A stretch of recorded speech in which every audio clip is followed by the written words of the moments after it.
سرکار غریب نواز رضی اللہ تعالیٰ عنہ کا آخری وقت تھا. پہلی رجب سے آپ اپنے اس حجرے میں بند ہو گئے جس میں آج آپ آرام فرمائیں. جہاں پر آپ کی قبر ہے یہی آپ کا گھر تھا, یہی آپ کی جھونپڑی تھی جس پر گنبد بنا ہے.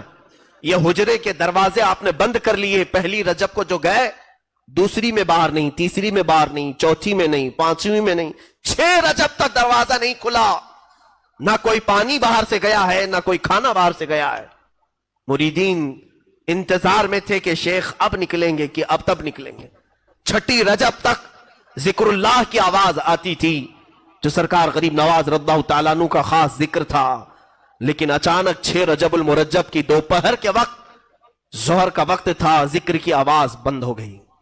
ذکر کی آواز بند ہوئی تو موجود جو آپ کے مریدین متوسلین تھے, دروازہ توڑ کر جب وہ اندر گئے تو دیکھا ایک چارپائی پر آپ نہایت ہی آرام سے سوئے ہیں.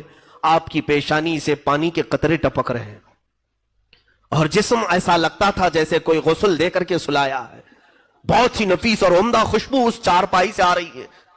اور جو موجود بزرگ ہیں وہ فرماتے ہیں جیسے ہی ہم نے غریب نواز کو پیشانی پر بوسہ دینے کا ارادہ کیا, آپ کی پیشانی پر واضح طریقے سے یہ لکھا ہوا دیکھا, ھذا حبیب اللہ مات فی حب اللہ. یہ اللہ کا حبیب ہے, اللہ کی محبت میں چلا گیا. یہ جملہ آج بھی دربار غریب نواز کی چوکھٹ پہ لکھا ہوا ہے. آج جانا تو اس جملے کو دیکھنا کہ غریب نواز کی وفات کے وقت آپ کی پیشانی پر یہ جملہ لکھا ہوا تھا. وہ اللہ والا اللہ کی محبت میں دنیا سے گیا ہے اور ہزاروں کو نواز کر کے گیا, اب بھی نواز رہا ہے. دربار غریب نواز میں ہماری یہ عقیدت قبول ہو جائے. مولا ہم اجمیر پہنچ نہ سکے, اس غریب نواز کے دربار تک ہم غریبوں کی آہیں پہنچا دے, ہمارے سوالات وہاں تک پہنچا دے. اے رب ذوالجلال, عطا تو ہی کرتا ہے. دروازہ غریب نواز سے ہم تیری بارگاہ میں سوال کرتے ہیں.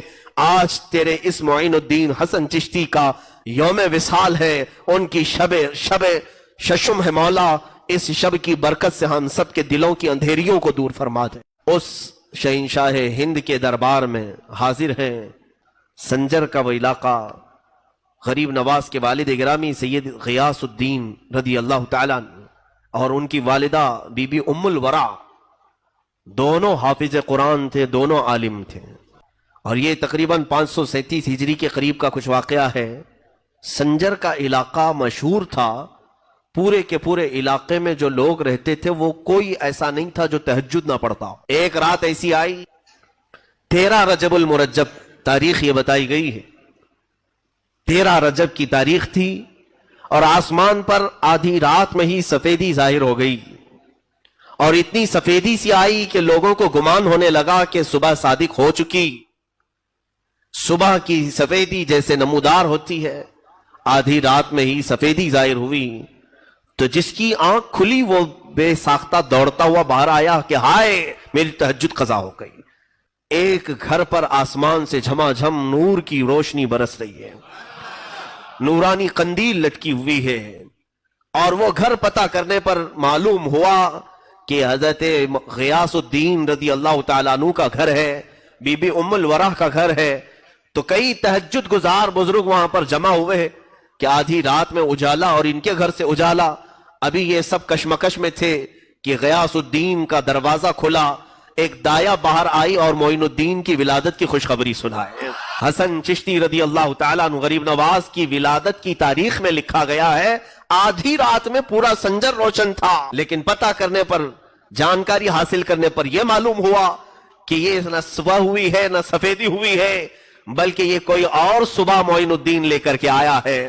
کفر کے ظلمات میں, شرک کے اندھیریوں میں معین الدین نام کا ایک چہرہ ایسی سفیدی لایا ہے کہ یہ سفیدی اب وہاں سے نکلی تو ہندوستان میں آئی. اور ہندوستان میں بھی جب وہ آئے تھے یقیناً یہاں بھی بہت اندھیرا چھایا ہوا تھا, کفر کا اندھیرا, شرک کا اندھیرا, جادو کا اندھیرا, بدعات کا اندھیرا, خرافات کا اندھیرا. لیکن جیسے ہی یہ چاند طلوع ہوا انہی اندھیریوں میں خوب 90 لاکھ کو روشن بھی کر